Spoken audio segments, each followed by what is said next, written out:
I'm Andrea Anderson. Last week, South Dakota Attorney General Marty Jackley was one of 4 lead attorneys general to sign a letter to the FDA. In total, a bipartisan group of 33 attorneys general recommended changes to protect kids from e-cigarettes. Parker Brown in studio with our 10 o'clock top story tonight. Parker, hello. Hey Brian and Andrea, the changes that these attorneys general are recommending include prohibiting certain flavors, putting limits on nicotine levels, restricting marketing geared towards youth, and making disposable e-cigarettes subject to enforcement.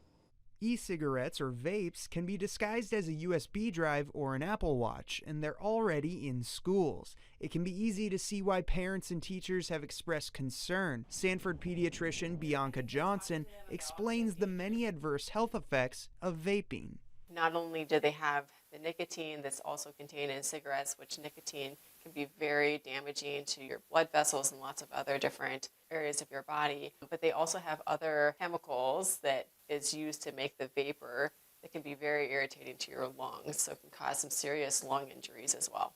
They're dangerous to kids in the short term, and long-term effects are still relatively unknown.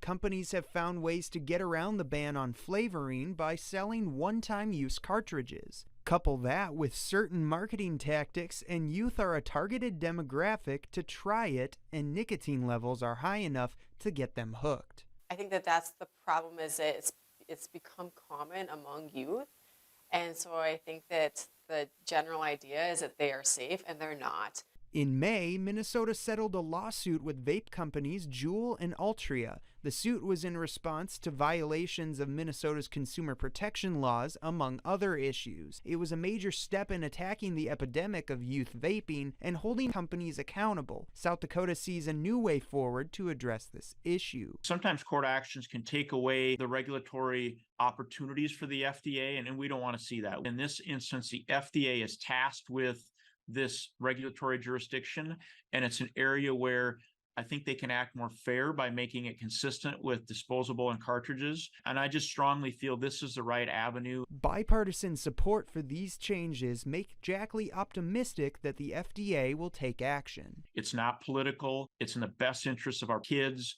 Parents want it, educators want it. It just simply makes sense. Jackley compared this situation to the 1990s before attorneys general sued the tobacco industry. It was the largest class action suit in U.S. history. Jackley considers allowing the FDA to regulate more as a better outcome than running to the courtroom. Brian and Andrea. Parker Brown for us tonight. Parker, thanks.